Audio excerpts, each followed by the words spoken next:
Buenas tardes, vengo por parte del equipo Alfonso Quiñones Hinojosa para hablar sobre el tema de digestión y absorción de carbohidratos, proteínas y lípidos.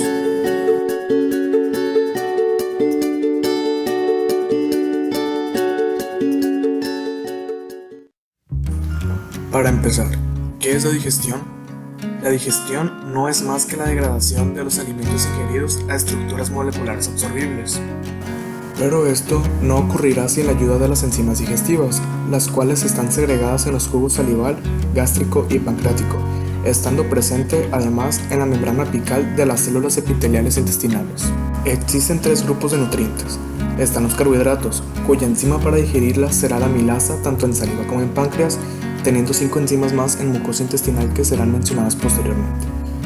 Las proteínas, cuya digestión iniciará en el estómago a través de la pepsina, teniendo una serie de enzimas más en páncreas y la mucosa intestinal. Y por último, los lípidos, que la enzima que iniciará el proceso será la lipasa lingual en saliva para posteriormente continuar su degradación en páncreas. En cambio, la absorción es el movimiento de nutrientes, agua y electrolitos desde el lumen intestinal a la sangre, existiendo entonces dos vías. Tenemos primeramente la vía celular, que es donde la sustancia atraviesa la membrana apical para penetrar en la célula epitelial y después salir a través de la membrana vasolateral hasta la sangre. Y la siguiente vía es la paracelular, donde las sustancias se mueven a través de los espacios intercelulares hasta la sangre. Entonces, ¿para qué sirven las vellosidades y microvellosidades? Al revestir la mucosa intestinal, maximizarán la exposición de nutrientes a enzimas digestivas y crearán un mayor área de absorción. La superficie del intestino delgado dispone de pliegues de Keckring.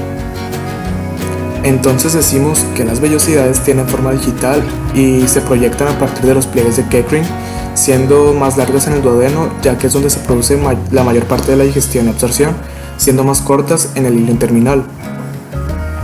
La superficie de estas vellosidades está cubierta por células epiteliales intercaladas con células caliciformes. La superficie apical de las células epiteliales se expande gracias a las microvellosidades. Pasaremos a hablar ahora de los hidratos de carbono, los cuales constituyen el 50% de la dieta de los norteamericanos, siendo polisacáridos, disacáridos y pequeñas cantidades de monosacáridos que el humano ingiere. Para ser digeridos, los carbohidratos se degradarán a monosacáridos para que las células epiteliales puedan absorberlos, esto es, a glucosa, galactosa o fructosa. La siguiente imagen es un pequeño mapa de las enzimas que actúan sobre los diversos carbohidratos que el humano ingiere y que serán explicadas a continuación. Hablando de la absorción de carbohidratos, se dice que la glucosa y la galactosa son absorbidas por mecanismos en los que interviene el cotransporte dependiente de sodio, mientras que la fructosa se absorbe mediante difusión facilitada. Se entiende entonces que los primeros carbohidratos que se mencionaron se absorben a través de la membrana apical mediante mecanismos de transporte activos secundarios parecidos a los que se observan al inicio del túbulo contorneado proximal. Entonces, tanto la glucosa como la galactosa se desplazan desde el lumen intestinal hacia la célula en el SGLT1 y son expulsadas a través de la membrana vasolateral mediante difusión facilitada, o sea por GLUT2. La fructosa, en cambio, es transportada a través de la membrana apical, donde el transportador por fructosa es GLUT5, y en la membrana vasolateral, donde se transporta mediante GLUT2. Esta no se absorberá en contra de gradiente electroquímico. La siguiente imagen muestra cómo entra el sodio con la glucosa y galactosa a través de la SGLT1 hacia la célula epitelial y la fructosa por medio de la GLUT5 y yendo todas hacia la sangre por medio de la GLUT2 a excepción del sodio, que este lo hará a través de una bomba sodio-potasio. Deberemos hablar ahora sobre proteínas, las cuales se digieren hasta adaptar formas en las que el cuerpo pueda absorberlas, esto es, aminoácidos, dipéptidos y tripéptidos, gracias a una serie de enzimas que se explicarán a continuación. La digestión de proteínas comienza en el estómago con la acción de la pepsina y se completa en el intestino delgado con las proteasas pancreáticas y del borde en cepillo. Tendremos entonces dos grandes grupos, las endopeptidasas, que hidrolizarán los enlaces peptídicos interiores de las proteínas. Esas proteínas del tracto gastrointestinal son la pepsina, tripsina, quimiotripsina y elastasa. Las células gástricas segregan pepsinógeno, el cual se activará a pepsina cuando haya un pH muy bajo y se inhibirá cuando suba por arriba de 5, sobreentendiéndose que su función termina al llegar al duodeno, donde las secreciones pancreáticas aumentan el pH. En la digestión proteica intestinal se segregará tripsinógeno y se activará tripsina cuando la enterocinasa se presente.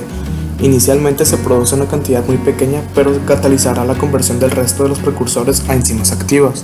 En cambio, las hexapeptidasas son un grupo de enzimas que hidrolizan un aminoácido a la vez, desde los extremos carboxilo terminal de las proteínas y los péptidos. Estas proteínas son las carboxipeptidasas A y B. La característica que diferencia la absorción de carbohidratos y proteínas es que las últimas se pueden absorber en unidades de mayor tamaño. Los L-aminoácidos son transportados desde el lumen hacia la célula gracias a la acción de cotransportadores de sodio aminoácidos de la membrana apical gracias a la energía proporcionada por el gradiente de sodio. 4 cotransportadores independientes. El primero será para aminoácidos neutros. El segundo será para aminoácidos básicos. El tercero será para aminoácidos ácidos. Uno más para aminoácidos. El siguiente diagrama muestra el mecanismo de absorción de aminoácidos, dipéptidos y tripéptidos en el intestino delgado. Ahora pasaremos con los lípidos. Consumimos principalmente 3 tipos de lípidos en nuestra dieta: los triglicéridos, el colesterol y los fosfolípidos, los cuales son de carácter hidrofóbico. La digestión de lípidos inicia en la boca a través de la lipasa lingual, continuándose en el estómago con la lipasa gástrica. Las primeras 2 enzimas degradan el 10% de los lípidos totales. Una contribución muy importante del estómago es el vaciado lento mediado por colecistoquinina hacia el intestino delgado, dándole tiempo para poder digerir los lípidos. Las sales biliares se segregan hacia el lumen del intestino delgado para emulsionar a los lípidos. Es aquí donde entran en acción las enzimas pancreáticas, que son la lipasa pancreática, la cual va a hidrolizar los triglicéridos en monoglicéridos y ácidos grasos.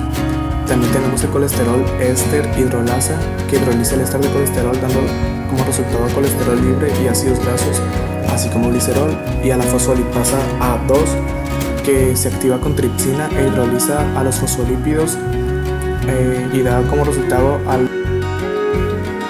Los compuestos anteriores siguen siendo de naturaleza hidrofóbica, a excepción del glicerol, por lo que tienen que almacenarse en micelas, que están recubiertas por sales biliares, confiriéndole solubilidad. Posteriormente se difunden al borde del cepillo de las células epiteliales intestinales, donde solo entra la parte hidrofóbica, y las sales biliares continúan hasta el hilo para absorberse a través de la circulación enterohepática. Los productos se resterifican dentro de las células epiteliales para formar los lípidos originales tal cual los consumimos.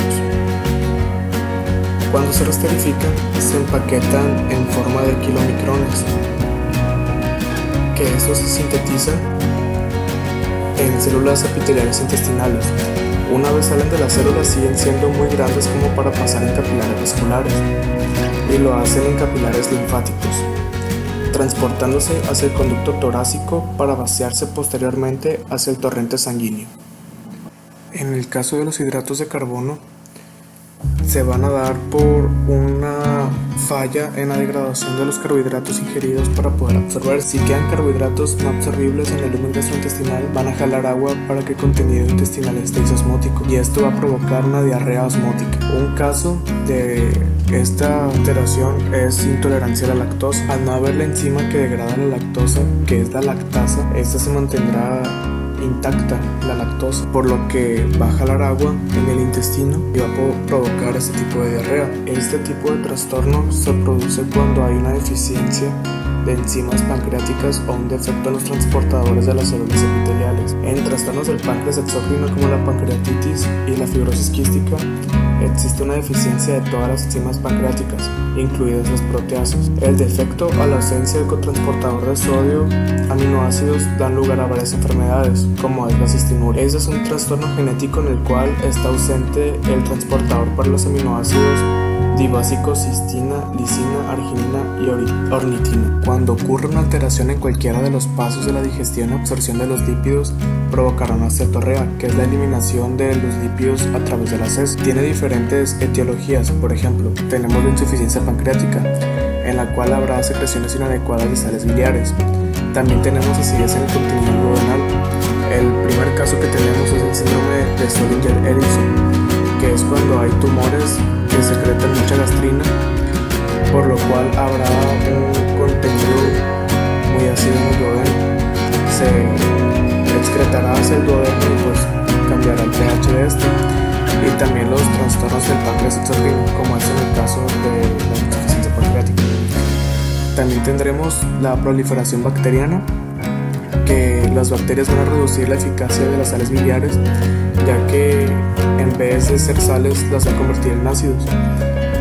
También menciona la disminución de las células epiteliales para la absorción, porque al no haber área con microvellosidades, pues no va a haber área para absorber en el intestino delgado. Y por último tenemos la incapacidad para sintetizar apoproteínas.